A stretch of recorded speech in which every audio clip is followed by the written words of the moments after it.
Innegablemente hay que decir que Violeta Parra es una de las voces más influyentes como poeta, como gestora, como comunicadora. Violeta Parra estuvo aquí haciendo radio en distintas radios de nuestro país, gran artista visual, de verdad, una mujer inagotable, ¿no? Y por eso su figura va a ser el centro de la conversación que abre la segunda temporada de Genios Chilenos, este ciclo de encuentros que organiza el Centro de Estudios Públicos y que se inaugura hoy día a las 18:30 horas, ahí en la casa del CEPE Monseñor Sotero Sanz 162 en Providencia, y que va a tener al escritor Rafael Gumucio conversando con nuestra invitada, la gestora cultural, experta en patrimonio y quien fue la primera directora del Museo Violeta Parra, que lo dirigió entre 2015 y 2022, Cecilia García Huidoro. Cecilia, ¿cómo estás? Muy bien, feliz de estar acá contigo, Antonella. Bueno, un placer recibirte acá en la radio nuevamente para hablar de Violeta Parra, ¿no? Y esta idea de lo inagotable. Y yo pensaba, Cecilia, que esto va a ser una conversación que probablemente durará una hora y media. ¿Cómo hacemos para meter en una hora y media toda la genialidad de Violeta?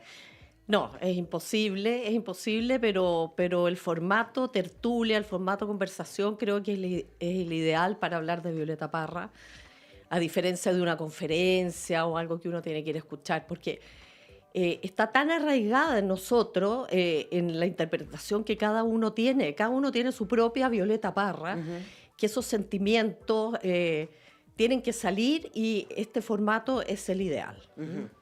Bueno, ahora, tú has trabajado por muchísimo tiempo desde el museo, pero también fuera de la figura de Violeta Parra. ¿Y qué es lo que a ti más te entusiasma de su obra? Bueno, yo recuerdo de haber tenido 10 años cuando vi en el canal de la Universidad de Chile a esta figura cantando. No me acuerdo nada, lo único que me acuerdo es la impresión de ver una mujer con una guitarra cantando algo sublime, y desde ahí me quedó para siempre. Yo he sido siempre muy amante de la cultura popular y especialmente de la música popular, y muy concretamente la cueca, es donde más me he metido. Por lo tanto, en ese mundo Violeta Parra es la figura principal, es la figura mayor, la que nos inspira. Yo creo que lo que nos inspira en ella no es solamente la parte intelectual, la parte racional, sino que siempre llega y pasa por el corazón.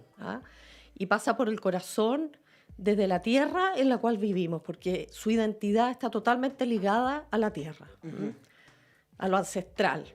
Pero por eso mismo es universal, por eso funciona en cualquier lugar y en cualquier tiempo, porque todos tenemos ese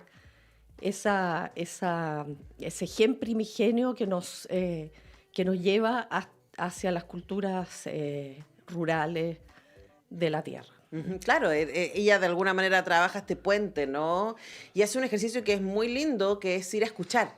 Claro. Y a mí, cuando me nombraron presidenta de la fundación del museo, fue como, ¿qué sé yo de Violeta, no? Y por supuesto, uno ahí contrasta la experiencia, esta Violeta que todos tenemos de alguna manera porque nos ha rodeado, porque están presentes. Y luego cuando me puse a estudiarla, a leer biografías y libros de entrevistas y otras cosas que se han publicado sobre ella, a mí me sorprendió, por ejemplo, el lado Violeta comunicadora.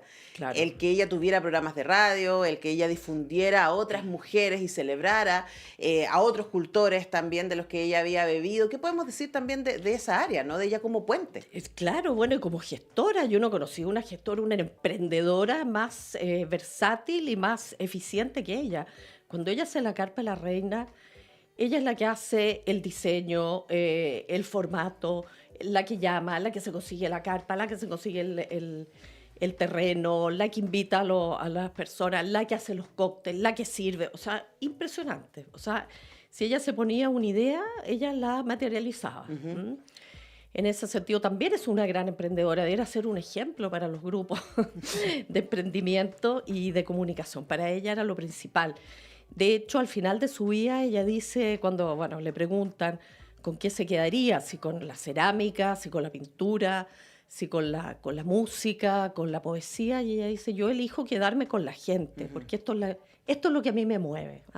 Entonces, el aspecto, como tú dices, de comunicadora es fundamental para comprenderla. Claro, y además que viene una comunicación de la experiencia, ¿no? Antes de la carpa ella hizo fondas, gestionó la posibilidad de que la gente se pudiera encontrar y pudiera beber de eso. Ahora, como primera directora del Museo Violeta Parra, te tocó junto con la Fundación Violeta Parra crear el museo y hacerte cargo de poner por primera vez a disposición del público las obras de Violeta, las arpilleras sobre todo y la obra plástica, también sus pinturas.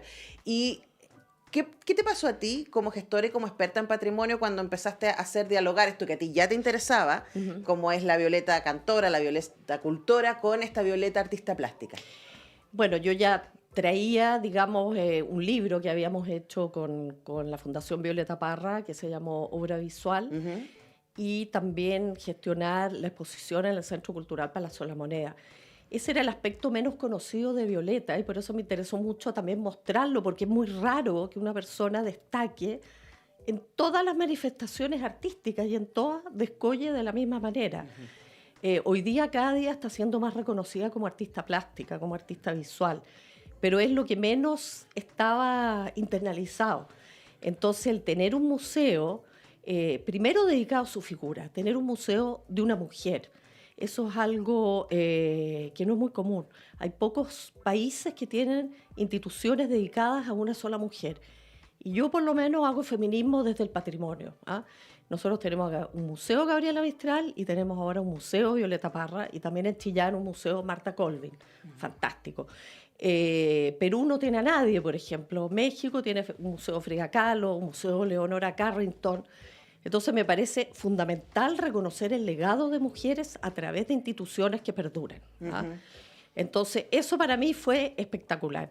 Segundo, conocerla a través de esta obra, digamos, material de ella y tener un museo vivo, abierto a la comunidad, que además trascendía fronteras, que además ustedes lo han continuado muy bien. Encuentro que la nueva administración está totalmente en ese espíritu de Violeta. Si Violeta lo que hacía en su carpa era recibir gente, cantar, les cocinaba, conversaba. Esa era la Violeta, y así tiene que ser una institución que esté dedicada a ella.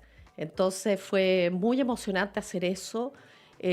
También haber hecho una sala de museo que se llamó La Jardinera, es decir, reconocer su aspecto ecológico, que también era bien desconocido, pero ella en toda su poesía está siempre presente los chirigües, las flores, los yuyos, la jardinera, las flores, las parras, qué sé yo. Entonces era muy importante dar a conocer esa dimensión. Claro, la resiliencia, porque el museo, como probablemente ustedes que nos escuchan saben, sufrió una serie de incendios en el contexto de la revuelta del 2019 y se tuvo que cerrar, ¿no? Parte de las obras se fueron al MAC de Quinta Normal y el museo estuvo cerrado hasta enero de este año, y lo más impactante para el equipo del Museo Violeta Parra cuando entró fue ver que la jardinera, la enredadera de la jardinera se había tomado toda la pared. Claro. Y fue muy impactante también decir, mira, aquí hay una cuestión que resiste, hay una cuestión que vuelve una y otra vez, como el arte de Violeta. Para terminar, Cecilia, y les recuerdo, conversamos con Cecilia García Huidobro a propósito de que va a estar hoy día a las 6:30 conversando con Rafael Gumucio en la primera jornada de esta segunda temporada de Genios Chilenos, este ciclo de conversaciones del Centro de Estudios Públicos. ¿Qué crees que va a pasar? ¿Qué te gustaría que pasara hoy día a las 6:30? Bueno, lo que siempre pasa con Violeta, que se arme un diálogo. Tú ves, mira, voló el tiempo conversando contigo, o sea, es como que hubiera pasado un minuto, y que surja también un diálogo con el público. Yo creo que es siempre lo más interesante. Bueno, dejamos entonces a todos y todas invitados, invitadas para que se acerquen. Esto es absolutamente abierto a las 18:30 horas en el auditorio del Centro de Estudios Públicos, Monseñor Sotero Sanz 162 en Providencia. A las 18:30 horas entonces el curador del ciclo, el escritor Rafael Gumucio, y la invitada Cecilia García Huidobro, presidenta del Instituto de Conmemoración Histórica y exdirectora del Museo Violeta Parra, van a estar ahí hablando de la Gran Violeta. Nosotros tenemos que ir a la pausa en este semáforo. Gracias, Cecilia, por venir. Muchas gracias a ti. Y ya regresamos.